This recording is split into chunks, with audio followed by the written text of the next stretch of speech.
खूप जणांना म्हणतो सॉरी, थँक्यू. मग काय झालं, या शब्दांची जी महती आहे किंवा या शब्दाचं जे सामर्थ्य आहे ते आपल्याला काय नाही, जस्ट कोणी पण येतं, हा चुकलं बरं का, किंवा सॉरी बरं का, हा थँक्यू बरं का, मग आपल्याला त्या शब्दांचं महत्व कळत नाही. प्रत्येक जण इथे येतो, हा गुरुचरित्र हा 5वा वेद आहे, गुरुचरित्र हा 5वा वेद आहे.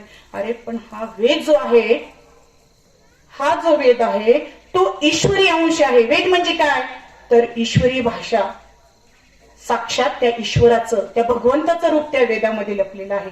आणि तो वेद आपल्याला प्रासादिक स्वरूपात लाभलेला आहे. मग आता ह्या गुरुचरित्र ग्रंथ अक्षरशः तुम्ही इथं सर्वजण बसणारे खूप भाग्यवंत आहात, इतके भाग्यवंत आहात की प्रत्येकाला माहित आहे या गुरुचरित्र पारायणाची फलप्राप्ती काय आहे. हा गुरुचरित्र ग्रंथ म्हणजे कामधेनू आहे. कामधेनू, कल्पवृक्ष हे जे आहेत, आपण हे वाचलेले आहे की ते सर्व इच्छा आकांक्षा आपली पूर्ण करत असतात. मग ही कामधेनू, हे कल्पवृक्ष म्हणजे जे जे मनी धरावे ते भगवंत कृपेने पूर्ण व्हावे. अगदी तुम्ही कोणतीही आकांक्षा बाळगा, तुम्ही कोणतीही संकल्प करा, कोणतीही इच्छा बाळगा, ते तुमची इच्छा पूर्ण होणार म्हणजे होणारच. अगदी सामाजिक, आर्थिक काय असेल नसेल, तुमचे जे जे प्रॉब्लेम असतील, ज्या ज्या समस्या असतील, अडचणी असतील, त्या सर्व ह्या पारायणातून ह्या मुक्त होणाऱ्या आहेत. अगदी आपल्याला जर नारायण नागबली तुम्ही त्र्यंबकेश्वरला जर विधी केला तर तिथं सांगतात की सत्व, रज आणि तमोगुणी जे पितर आहेत त्यातले काही पितर असतात, काही असतात बघा, पटकन आपण पूजा केली किंवा आपण त्यांच्याविषयी स्तोत्र मंत्र किंवा त्यांचं एखादं गोडवा गायला तरी ते लगेच खुश होतात. पण काही पितर असे असतात की ते आपल्याला त्रास देण्यासाठीच असतात. नाही, मी सुखी नाही ना तर तू सुद्धा कधी सुखी होणार नाही. म्हणून आपल्याला काय करतात, नारायण नागबली हा 3 दिवसाचा विधी असून सुद्धा आपल्याला 7 गुरुचरित्र करायला लावतात की त्यापासून किंवा त्या पितरांपासून जर मुक्ती मिळाली नाही तर हे 7 गुरुचरित्र जर तुम्ही केले तर सगळे समस्या तुमच्या दूर होणाऱ्या आहेत. अतिशय पवित्र असा हा ग्रंथ आहे. मग तुम्ही म्हणाल प्रासादिक स्वरूपाचा आहे, त्याच्या प्रत्येक शब्दातील किंवा प्रत्येक शब्दाने एक मंत्र सामर्थ्य लाभलेले, कारण आपल्या गुरुचरित्रामध्ये लिहिलेले मंत्राधीनचम देवतम म्हणजे प्रत्येक अक्षराला एक सामर्थ्य लाभलेलं आहे देवांचं, देवादिकांचं. मग असं असून सुद्धा मग दत्तप्रभूंची सेवा का केली जात नाही असा प्रश्न येतो ना कधी कधी मनामध्ये. आता मला सांगा, या पंचक्रोशीमध्ये हजारो लोक आहे, काही घरी पारायण लावलेले, तो आपण सोडू, पण एवढं असताना सुद्धा काही काहींनी नियोजन केलेलं आहे की आपण बसणार किंवा आपण 20 तारखेला पारायणाला बसू, तरी काहींचं झालेलं नाहीये. परंतु अगदी काहींच्या मनात असा सुद्धा विचार नव्हता की आपण हे पारायण करणार, ते सुद्धा बसलेले. असं का व्हावं, दत्तप्रभूंची सेवा करण्यामध्ये अडसर का यावा, तर त्याला सगळ्यात प्रमुख कारण जे असेल ना माता भगिनींनो, तर ते आहे आपलं प्रारब्ध, आपलं संचित. कारण कधी कधी काय होतं, खूप मंदिर असे पाहिलेले, दत्तप्रभूंचं मंदिर असेल, इथं एखादं शंकर भगवंताचं असेल तरी त्याच्या समोर राहणारे लोक साधं दर्शन सुद्धा घेत नाही. कारण ती दर्शन घेण्याची पात्रता त्यांच्यामध्ये असावी लागते, प्रारब्धात असावं लागतं, संचितात असावं लागतं. ही दत्तप्रभूंची सेवा करणं म्हणजे ऐऱ्यागैरीचं काम नाही. त्याला काही जन्माची पुण्याई लागते, आपल्या आई वडिलांची लागते, आपल्या सासू सासऱ्यांची लागते. 84 लक्ष योनीमध्ये जन्म घेतल्यानंतर ज्या ज्या योनीमध्ये जन्म घेतलेला आहे त्या त्या योनीमध्ये त्या आई वडिलांची किंवा त्या प्रत्येक घटकाची आपल्याला पुण्याई, पूर्वपुण्य असल्याशिवाय असं घडत नाही. आणि आपण सर्वजण खूप भाग्यवान आहात. मी म्हटले मगाशी की काहींचं नियोजन असतं पण होत नाही, परंतु आपण काय म्हणायचं, ही इच्छा कोणाची आहे, ही भगवंताची इच्छा आहे. या भगवंताच्या इच्छेने सर्व काही होतं. आणि काय होतं माहितीये का, सगळं मी करतो, मी केलं, मी सकाळी उठले, मी दिवसभरात असं केलं तसं केलं, मी हे खाल्लं ते खाल्लं, नाही, मी नाही, हे भगवंत तुमच्याकडून करून घेतो. भगवंत तुमच्याकडून करून घेतोय का, की त्या पात्रतेचे तुम्ही आहात. आणि जेव्हा ही कृपा तुमच्यावर लाभते तेव्हा तुम्हाला त्या सुखापासून, त्या प्रगतीपासून कोणीही रोखू शकत नाही. अशी ही सेवा अतिशय उच्च दर्जाची आणि उच्च कोटीची आहे. आणि तुम्ही सकाळपासून किंवा कालपासून जी सेवा करता आहात त्याला तोड नाही. आणि जेव्हा आपण सामूहिक स्वरूपात बसतो त्या सामूहिक सेवेला तर खूप म्हणजे अतिशय महत्व असं, हे तुम्हाला सांगायला नको. आणि या सेवेबरोबरच आता प्रत्येक दिवशी याग आहे, ते यागाचं सुद्धा खूप महत्व आहे. आणि काय होतं, आपल्याला महत्व माहित आहे पण दुसऱ्याकडून ऐकलं, सोनाऱ्याने कान टोचले का, मग त्याचं महत्व काय होतं आणखीन वाढत जातं. आताच दीदीने सांगितलं की आज गणेश याग झाला, बरोबर. मग आता ही गणेश जी देवता आहे 14 विद्या आणि 64 कलांचा अधिपती, तर या 64 कला आणि 14 विद्यांचा अधिपती त्यांचं जे आशीर्वाद आहे ह्या यागाने आपल्याला लाभणार आहे.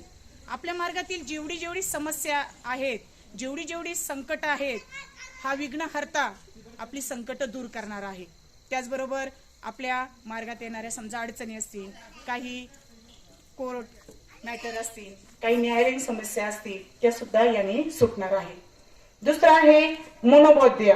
मग याने काय होणार आहे, या यागाने तुमची जी मनाची निग्रहता आहे ती वाढणार आहे. तुमचं एक मनाचं स्थैर्य वाढणार आहे, मनाची चंचलता कमी होणार आहे. कारण काय आहे, सध्या आपल्याला भुलवणारी साधनं खूप आलेली आहेत. आपलं मन स्थिर राहत नाही. एका वेळेला ही गोष्ट करावीशी वाटते, कोणाचं ऐकलं की ते करावंसं वाटतं, परंतु आपलं जो निर्णय आहे तो ठाम राहत नाही.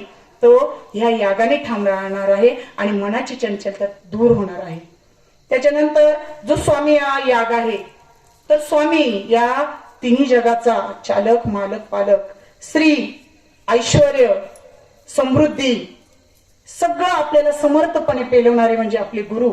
या गुरूंची तुम्हाला एक साथ लाभणार आहे, एक विश्वास तुम्हाला या यागामुळे लाभणार आहे. कारण आपण अध्याय शिकलेलो आहे की जर ईश्वर कोपला तर आपला गुरु राखणार आहे, परंतु जर गुरु कोपला तर आपल्याला तारणार कोणी नाही.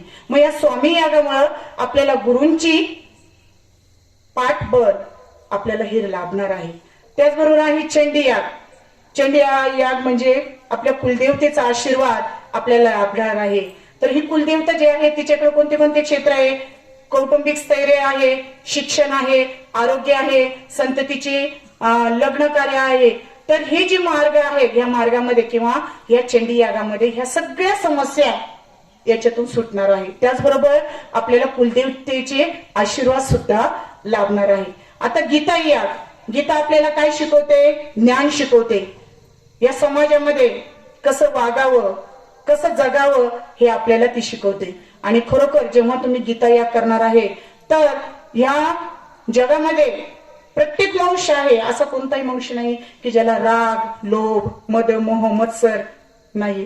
तर हा जो आहे षडरिपू, या षडरिपू पासून मुक्तता या गीताई यागाने मिळणार आहे.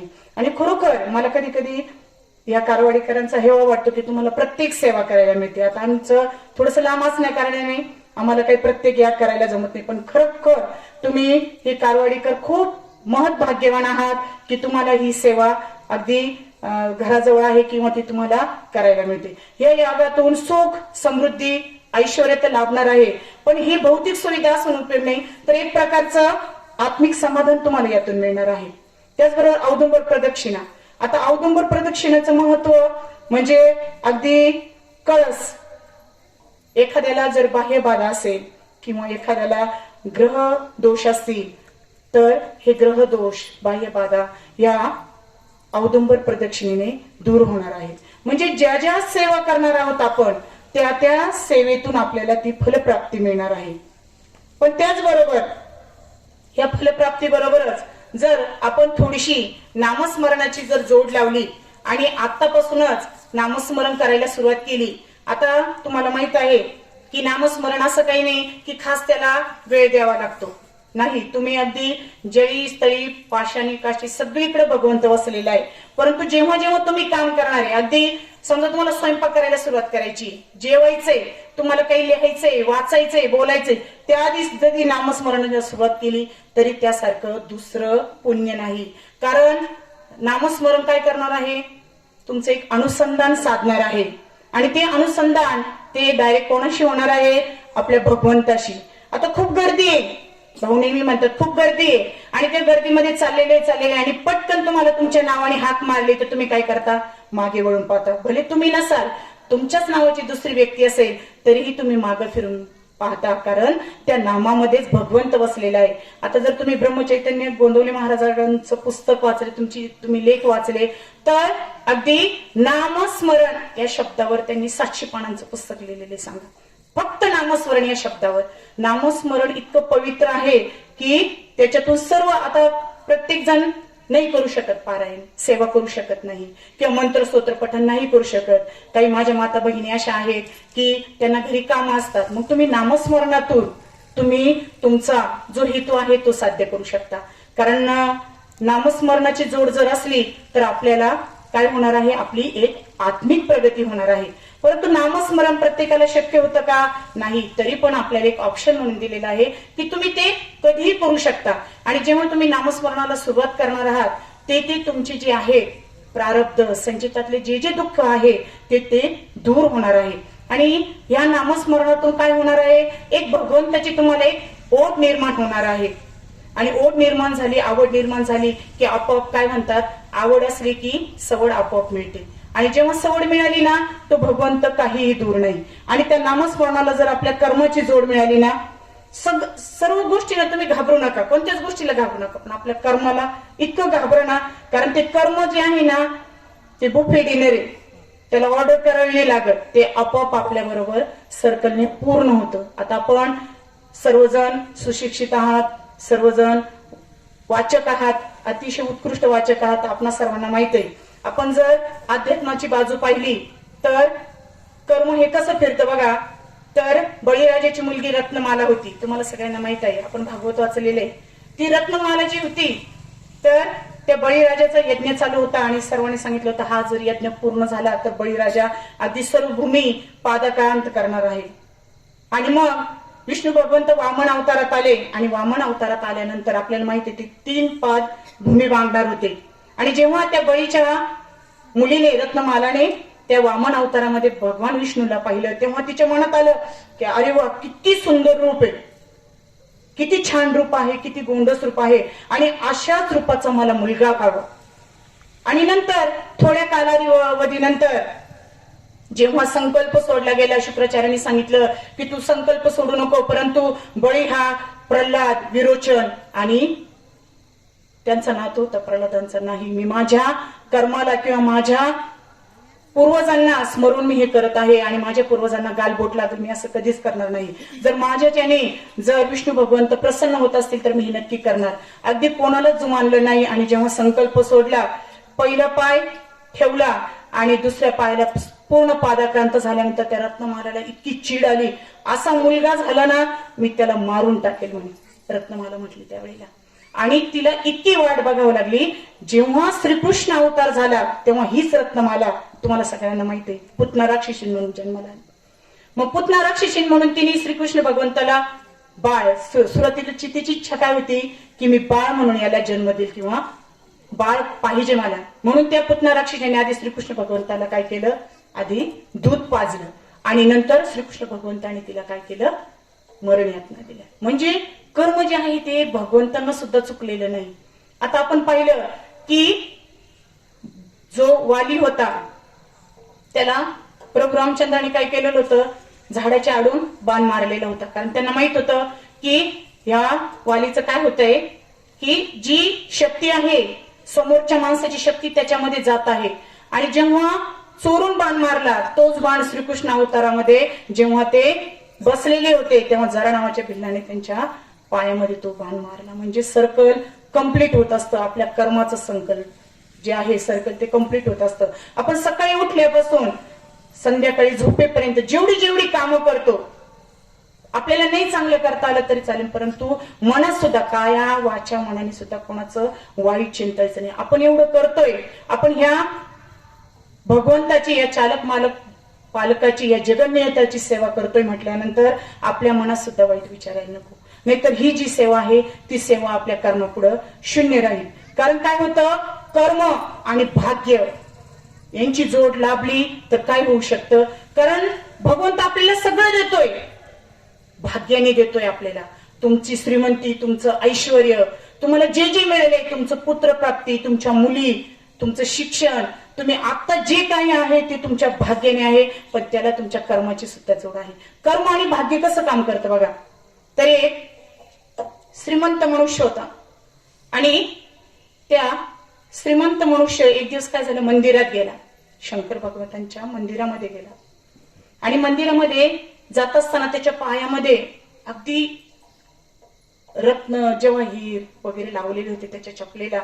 आणि ते काय केलं त्याने, बोलता बोलता त्याने ते बाहेर काढून दिलं, चपला बाहेर ठेवून दिल्या आणि मध्ये गेला. आरती चालू होती, पण त्याच्या मनात सारखे विचार येत होते, माझी चप्पल कोणी चोरून नेईल का, माझी चप्पल कोणी चोरून नेईल का. पण त्यांनी जाता जाता एका भिकाऱ्याला सांगितलं होतं की बाबा रे, ह्या माझ्या चप्पलेकडं लक्ष ठेव.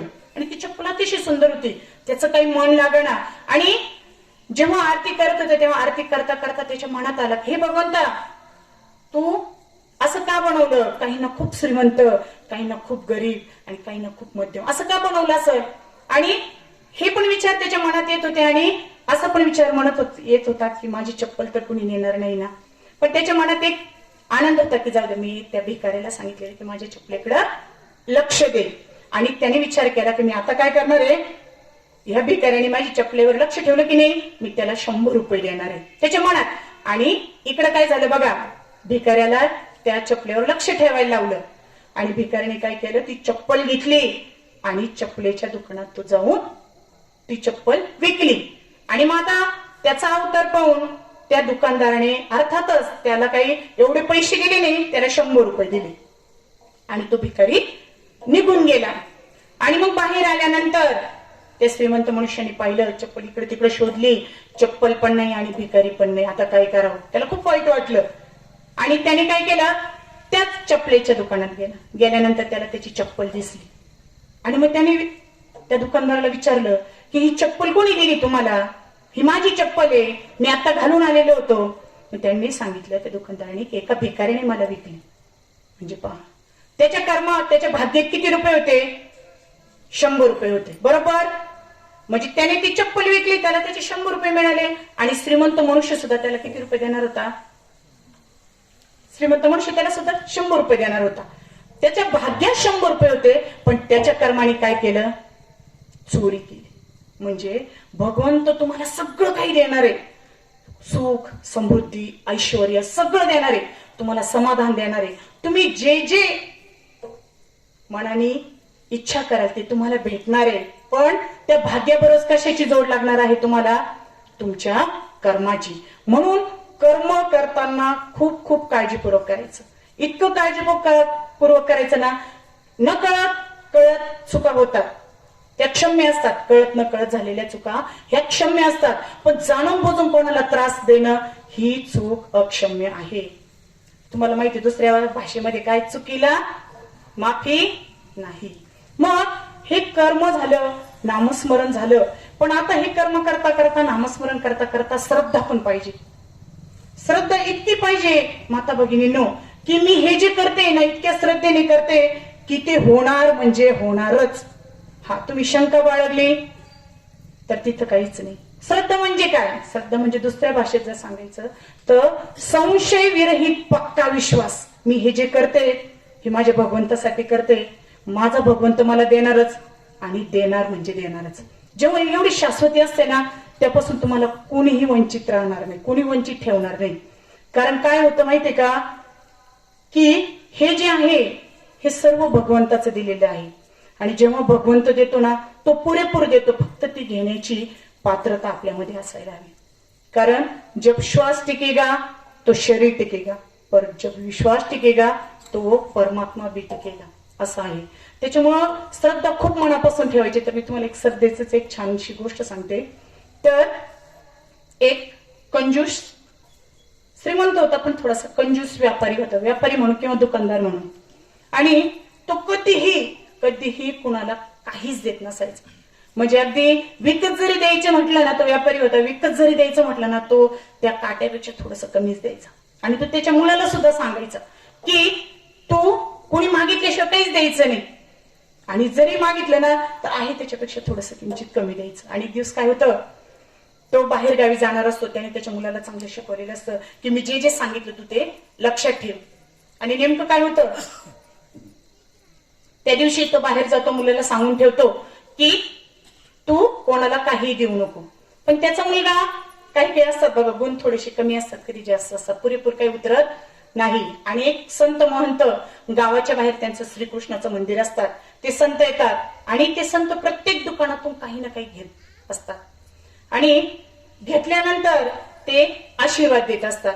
आणि मग प्रत्येक दुकानातून घेतल्यानंतर त्या व्यापाऱ्याच्या दुकानासमोर येतात. तिथं तो मुलगा बसलेला असतो आणि मुलाला तो म्हणतो की मी प्रत्येक दुकानातून काही ना काही घेतलेलं आहे, तू पण मला काही का होईना कोणतीही एखादी गोष्ट दे किंवा एखादी छोटीशी का होईना मला काहीतरी वस्तू दे जी माझ्या गरजेची असेल. मग त्याला प्रश्न पडला, आता एवढं मोठं दुकान याला काय द्यावं. मग तो काय करतो, असं चमच्याभर असं चमचा 2 चमचे त्याला काय करतो, मीठ देतो आणि म्हणतो धरा हे मीठ आणि जा. आणि मग व्यापारी येतो, तो कंजूस व्यापारी येतो. आल्यानंतर म्हणतो की कोण आलं होतं का. मग तो बाबा दिवसभरात कोणी नव्हतं आले, पण एक संत महंत आले होते म्हणे आणि ते मला म्हणत होते की छोटीशी का होईना काही का होईना वस्तू दे. आणि मग मी काय केलं, त्या डब्यातले की नाही बाबा त्याला 2 चमचे मीठ दिलं. आणि मग तो जो व्यापारी असतो कंजूस व्यापारी तो खूप घाबरतो. तो अरे बाबा ती मिठाची बरणी नव्हती, आजच सकाळी मी त्यातलं मीठ काढलं होतं आणि त्याच्यात एक विषारी पदार्थ टाकलेला होता की जो कणभर जरी टाकला तर माणसाचा मृत्यू निश्चित आहे. मग त्याला विचारतो सांगतो कुठला होता. मग त्यांनी सांगितलं की आपल्या गावाबाहेर जे संत महंत आलेले श्रीकृष्णाच्या मंदिरात थांबलेले बाबा, तो तिथं गेलेला आहे. आणि मग हा व्यापारी पळत पळत जातो आणि गेल्यानंतर त्यांना विचारतो, पण इथं घरी ते संत महंत काय करतात, मस्तपैकी स्वयंपाक करतात आणि स्वयंपाकामध्ये ते मीठ म्हणून टाकून देतात आणि ते घास घ्यायला नैवेद्य दाखवतात आणि घास घ्यायला लागतात. घास घेतात तितक्यात तो व्यापारी जातो. अरे बाबा म्हणे ते खाऊ नको, काय झालं तू आला पण माझ्या मुलाने तुला मीठ दिलं पण तो एक विषारी पदार्थ नाही म्हणे. मी माझ्या भगवंताला नैवेद्य दाखवलाय आणि मी माझ्या भगवंताचा नैवेद्य मी तसा कधीच ठेवत नाही. मला तो काही असो, मला तो मी खाणार म्हणजे खाणारच. तू म्हणतोय ना विष, चालेल माझे भगवंत मला विष देतील, मी खाईल ते. आणि अगदी इतक्या विनवण्या करतो पण ते संत काही ऐकत नाही आणि ते जे जेवण आहे ते प्राशन करतात. आणि इकडं त्या व्यापाऱ्याला खूप म्हणजे खूप टेन्शन येतं. आता हा जर गेला, याचं कमी जास्त झालं तर त्याचं सगळं माझ्यावर येईल आणि आता काय करावं. तो व्यापारी आहे रात्रभर त्या मंदिराच्या बाहेर तसाच बसून असतो की काय काय होतंय काय नाही. आणि ते झाल्यानंतर सकाळ होती. सकाळ झाल्यानंतर तो दरवाजा वाजवतो आणि दरवाजा ते संत उघडतात दरवाजा आणि बाहेर येतात. मग तो जो श्रीमंत व्यापारी तो विचारतो, अरे बाबा तू व्यवस्थित आहे ना. हो मी अगदी धडधाकट आहे, एकदम छान आहे, मला काही झालेलं नाही. पण जेव्हा त्या मंदिराच्या बाजूला बघतात, त्या मंदिराच्या बाजूला जी श्रीकृष्ण भगवंताची मूर्ती आहे ती पूर्ण काळी पडलेली असते, पूर्ण निळी पडलेली असते त्या विषयाने. म्हणजे श्रद्धा, भगवंतावर एवढी श्रद्धा ठेवायची ना की माझा भगवंत माझं कधीही वाईट करणार नाही. हो, आपण जर कोणाचं कधीही वाईट केलेलं नाही, काया वाच्या मनाने कधीही चिंतलेलं नाही. हा मनुष्य आहे, थोडीफार राग द्वेष मोह मत्सर येणार, परंतु कधीही वाईट चिंतलं नाही तर भगवंत सुद्धा आपलं कधीही वाईट चिंतलं नाही. फक्त श्रद्धा सजावी आणि श्रद्धेने सर्व काही, अगदी सर्व काही शक्य होतं. कारण त्या भगवंताच्या कृपेशिवाय, त्यांच्या इच्छेशिवाय तुम्ही काहीही करू शकत नाही. आणि आता बघा तसं पाहायला गेलं तर काय झालं माहिती का, मी कालच गाणगापूरून आले आणि गाणगापूरून जवळजवळ 3 दिवसाचं पारायण होतं. तर ते पारायण केलं आणि जे कडगंजी जिथं मूळ आपला गुरुचरित्र ग्रंथ लिहिला गेला, तर तिथं सुद्धा गेलो होतो. तर एक थोडीशी खंत वाटली बघा. तर काय झालं माहिती का, तुम्ही युट्यूबवर वगैरे सर्च करत असाल कदाचित की कडगंजी हे ठिकाण, तर त्या आपण जर युट्यूबवर सर्च केलं माता भगिनीनं तर तिथे येतं की कडगंजीचं ठिकाण आहे बा साखरेचं, किंवा तिथं सरस्वती गंगाधरांची मूळ गुरुचरित्राची प्रत आहे. तर तिथं काय आहे, तिथं गेल्यानंतर असे 2 मार्ग लागतात. तर एक मार्ग आहे इथं मूळ प्रत मिळेल आणि तिथं पुढंच एक मंदिर आहे दत्तप्रभूंचं. आणि ते मंदिर जे आहे तर तिथं गेल्यानंतर आपल्याला जाणवतं की असे 2 भाग का पडले असतील असं थोडस. तर याची पाळामुळे जर विचार केला तर त्याच्या पाळामुळे थोडस मी आत्मपरीक्षण केलं, थोडासा विचार केला की आपली जी भारतीय संस्कृती आहे सुरुवातीची, ती त्या संस्कृतीची जी विभागणी होती ती कामानुसार केलेली होती की तुम्ही जे जे काम कराल ते त्यानुसार तुमची जात ठरली जाईल. नंतर काय झालं, तुम्ही ज्या जातीमध्ये, थोडस वाईट वाटेल तुम्हाला पण आता हे वास्तव आहे आणि ते आपण कुठेतरी स्वीकारलंच पाहिजे बा. नंतर काय झालं, थोडेसे वर्णानुसार जातीनुसार भाग पडले, ब्राह्मण, क्षत्रिय, वैश्य आणि शूद्र. मग त्याच्या आधी समजा ब्राह्मण असेल आणि त्याला जर व्यापाराची कामं येत असतील किंवा व्यापार तो तरबेज असेल तर तो व्यापार करू शकत होता. जर वैश्य असेल आणि त्याला जर ब्राह्मणांची वेळ मंत्र स्तोत्र पठण करायला येत असेल तर तो ते करू शकत होता. परंतु नंतर जी विभागणी झाली ती अगदी त्या ब्राह्मण कुलात जन्माला आलं म्हटल्यानंतर ब्राह्मणाचंच काम करायचे. वेद मंत्र स्तोत्र काय पूजा अर्चा ब्राह्मण कुलातील लोकांनी करायची. क्षत्रिय लोकांनी राज्याचं रक्षण करायचं. क्षत्रिय धर्म आपला निभवायचा, या राज्याचं पालक व्हायचं. नंतर काय झालं, नंतर वैश्यांनी बाहेर जाऊन व्यापार करायचा, आयात निर्यात करायची आणि शूद्रांनी काय करायचं, कामं करायची. जी गावातली उरली सुरलेली आहे ती कामं करायची. पण त्याच्यानंतर थोडीशी परिस्थिती पुढे आली. पुढे आल्यानंतर काय झालं, वाटले गेले संत महात्मे नेते. मग काहींनी शाहू फुले आंबेडकर विचारसरणी अवलंबली, काहींनी शिवरायांची विचारसरणी अवलंबली.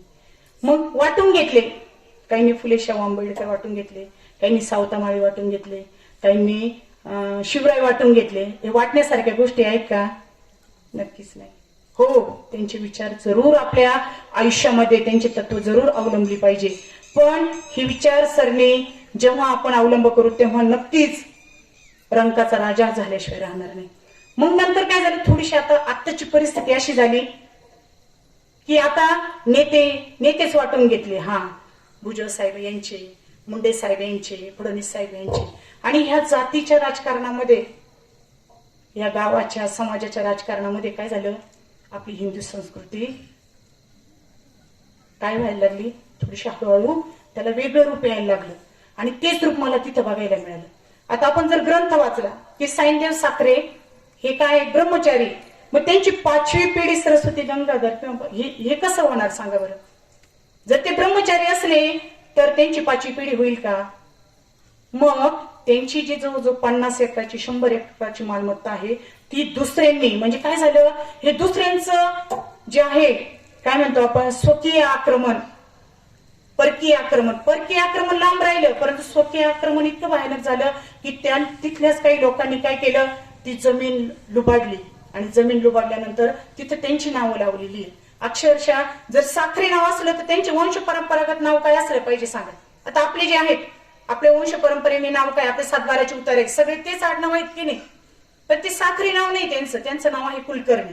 मग त्यांनी काय केलं, एका पेटीमध्ये एक प्रत ठेवली, त्याचं लॅमिनेशन वगैरे केलं आणि ते लोक आले की त्यांना दाखवतात. इकडं जे मंदिर आहे तर त्या मंदिरामध्ये काय झालं, त्यांनी सांगितलं, जे आम्ही खरं मंदिर आहे जिथं मूळ गुरुचरित्र ग्रंथ लिहिला गेला कडगंजीला, तिथं त्यांनी सांगितलं की जर हे ब्रह्मचारी असले तर त्यांची पिढी निर्माण होणं हे काही शक्य नाही. आणि दुसरी गोष्ट, जर 50 एकर जमीन आहे, 100 एकर जमीन आहे, तर 4.5 वर्ष ही कस काय तशी राहू शकेल? राहू शकत नाही ना. 4.5 वर्ष, आता मला सांगा 450 वर्ष राहणं म्हणजे जोक आहे का? आता जर पूर्वापार 712चे उतारे जर पाहिले, आपण काय करतो, आई वडिलांपासून मुलांपर्यंत लगेच पुढं लागू होतं. मग इथं तोपर्यंत कोणीही व्यक्ती आलेला नाही. आणि त्यांनी स्वतः सांगितलं की आम्ही काही वर्षांपूर्वी जेव्हा हे बांधकाम करत होतो, जेव्हा ते खोदलं तेव्हा अगदी काळ्या पाषाणाची मोठी दत्तप्रभूंची मूर्ती तिथे निघालेली. आणि जेव्हा खोदत होते तेव्हा तिथं एक मोठा नाग आणि एक दंडक निघालेले. तुम्हाला माहिती आहे आपल्या सर्वांना, दंडक हा आपल्या नृसिंह स्वामींचा आहे, बरोबर. म्हणजे काय होतंय की आपले जे आराध्य दैवत आहे त्या आराध्य दैवतावर आक्रमण होत आहे.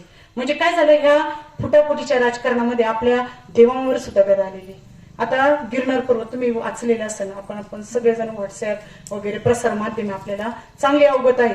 तर गिरनार पर्वत 12,500 वर्ष आपल्या दत्तप्रभूंनी तिथं तप केलेले, तिथं 64 योगिनी वास करतात, तिथं नवनाथांची शक्ती, आपल्या आदिमाया आदिशक्ती म्हणजे गिरनार पर्वत म्हणजे सर्व देवी देवता तिथं वास करतात. मग 2 महिन्यापूर्वी काय झालं, जैन लोक आले. जैन लोकांनी सांगितलं की हे, आता जैन लोकांना सांगण्याचं कारण काय, तर आपण जवळजवळ 5,000 पायऱ्या वर चढून गेल्यानंतर खाली त्यांचे जे नेमिनाथ वगैरे आहेत त्यांचं मोठं मंदिर आहे आणि तिथं त्यांचं चांगलं प्रस्थ आहे. मग त्यातलेच काही जण गेले आणि त्यांनी काय केलं, त्या दत्तप्रभूंच्या मंदिरामध्ये वर जे आहे शिखर, गुरु शिखर, तिथे तोडफोड केली, थोडीशी मोडतोड केली, थोडस अरबच्या भाषेमध्ये थोडस त्यांनी तिथल्या ज्या पुजाऱ्यांना थोडीशी शिवीगाळ केली. आणि दुसरी गोष्ट, अगदी थोडस वाईट वाटतं, राग येतो, घृणा येते की असं का व्हावं.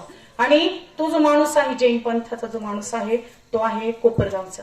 आणि त्या मनुष्याला, त्या कोपरगावला बोलून त्या लोकांनी त्याचा सत्कार केला. का? की तू तिथे आपला अधिकार प्रस्थापित केला. आता हे स्टेज ते बोलण्यासारखं नाही, पण काय झालंय माहिती का, थोडस आपलं कोश जो आहे ना त्याच्यातून बाहेर पडून आपण कुठंतरी, आणि त्या लोकांनी म्हणजे जेवढे आहेत दत्तभक्त, त्यांनी कोपरगावला मला तरी वाटतं ऑक्टोबर महिन्यामध्ये मोठी सभा पण ठेवलेली होती. आणि त्या सभेला पण आम्ही गेलेलो होतो, म्हणजे हजेरी लावली. पण मग तिथं निषेध म्हणून की या जैन लोकांनी, आपण प्रत्येकाचे जे स्थान आहेत, कोणताही पंथ असो, धर्म असो, आपण त्यांची पूजा अर्चा करतो म्हणण्यापेक्षा आपण त्यांना मानाचं स्थान देतो. सगळे जे आहेत धर्म, आपल्याला सर्व धर्म व समभाव हे आपल्यात आहे. परंतु मग त्यांनी तिथं येऊन दत्तप्रभूंची विटंबना करणं हे काही योग्य नाही. आणि तिथं त्यांचा सत्कार होणं म्हणजे याच्यासारखी लाजिरवाणी गोष्ट नाही. आणि मग तिथं जर पाहिलं तर कदाचित मेसेज प्रत्येकापर्यंत पोहोचले नसतील. आणि मग तिथं काय झालं, दत्त भक्त जे आहे अगदी जेवढे बाहेरून आलेले होते तेवढेच होते, आपले स्थानिक लोक काहीच नव्हते. आणि आता हे झालं गाणगापूरचं झालं, एक आपल्या गिरनार पर्वताचं झालं. आणि तिसरं 8 ऑक्टोबरला ऑक्टोबर महिन्यामध्ये पिठापूरला जाण्याचा योग आला. आता पिठापूरचं संस्थान आहे ते भरपूर जणांनी गेलेले, तिथं पाहिलेले. तर श्रीपाद श्री वल्लभांचा ग्रंथ जवळजवळ 90% लोकांनी वाचलेले. आपले इथे सगळे सेवेकरी, आपल्याला असं काही कोणाला असं माहित नाही की हा ग्रंथ आहे का, किंवा मग वाचलेलं नाही असं कोणाचंच नाही, सगळ्यांनी वाचलेले. तर त्या ग्रंथामध्ये असं लिहिलेलं आहे की जिथं माझं स्थान आहे, दत्तप्रभू, नृसिंह स्वामी आणि श्रीपाद श्री वल्लभांची जिथं मूर्ती आहे, तोच बापानाचार्य म्हणजे त्यांच्या आजोबांचा वाडा आहे. आणि तो किती 33 पावलांच्या अंतरावर आहे. तुम्ही वाचनात तुमच्या लक्षात येईल. आणि वशिष्ठ ऋषी यांच्या गोत्रातला एक मनुष्य तिथे पुजारी म्हणून आहे. तर म्हणजे जिथं त्यांचं मंदिर आहे तोच बापानाचार्यांचा वाडा आहे. तर आपण जर वाडे पाहिले, चोळपांचा वाडा जर पाहिला, तिथं महाराजांची मूळ समाधी, वाडे जर पाहिले तर आपले जुने जे कसे लाकडाचे वगैरे, आता त्यांनी थोडंसं रिनोव्हेशन करू राहिलं. छान, कालच आम्ही तिथून जाऊन आलो ना, अतिशय सुंदर त्यांचं बांधकाम. पण वाडा म्हटल्यानंतरच सांगा मला तिथं काय पाहिजे. मग संध्याकाळी सरळ मी गेलो, ते म्हटले की बापानाचार्यांचा वाडा आहे. मी म्हटलं, मी तर पुस्तकात वाचलेलं आहे, ग्रंथामध्ये वाचलेलं आहे की इथंच जिथं जन्मभूमी म्हणजे जिथं सध्या त्यांची मूर्ती आहे, जिथं पूजा अर्चा केली जाते, तोच त्यांचा वाडा आहे. पण बघू तिथं गेल्यानंतर मग थोडस 33 पावलं नाही म्हणता येणार, चांगलं संतोष भाऊंच्या घराच्या पुढं एवढं अंतर होतं. आणि संध्याकाळची वेळ होती. मग गेलो, सर मी गेलो आणि त्यांना विचारलं की हा बापनाचार्यांचा वाडा आहे का त्यांच्या आजोबांचा? हो म्हटले. आणि काहीच नाही, असं एवढं मोठं याचं असं मोठं पत्र्याचं शेड होतं, एक औदुंबराचं वृक्ष लावलेलं होतं आणि खाली दीपक जळत होता. मग मी त्यांना म्हटलंय की सुमती महाराणी किंवा मग अप्पलराजू शर्मा हे बापानाचार्य, त्यांचा तुमच्याकडे तस्वीर काही फोटो काही आहे का? तर तिथं काहीही नव्हतं, काही म्हणजे काहीच नव्हतं. फक्त औदुंबराचं झाड होतं, दत्तप्रभूंचा असा मोठा फोटो लावलेला होता आणि बाकी काहीच नव्हतं.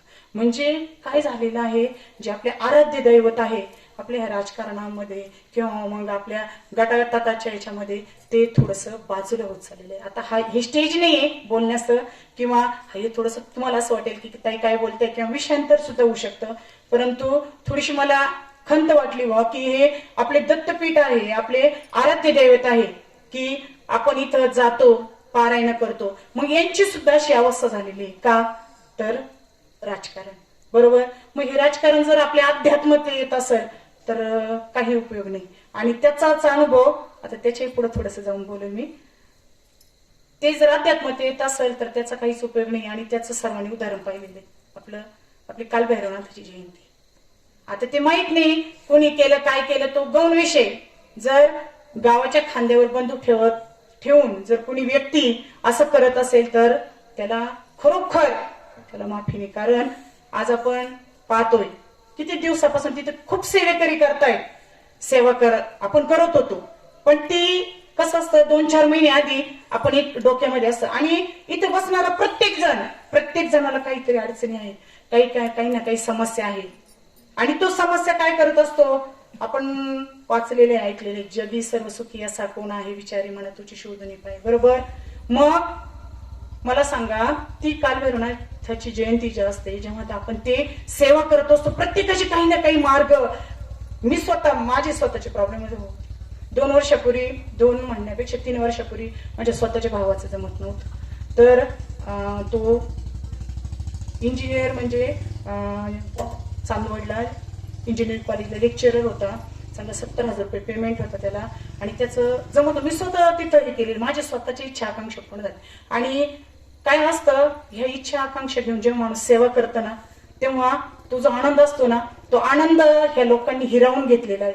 आणि मी तुम्हाला आधीच सांगितलं, सर्कल इज कम्प्लीट. ज्या लोकांनी तो आनंद आमच्या सेवेकऱ्यांपासून हिरावून घेतलेला आहे, अगदी मी माझं ऑनलाईन चालू असेल किंवा माझं जे ऐकत असेल ना, तर त्यांना भगवंत कधीच माफ करणार नाही, कधीच माफ करणार नाही.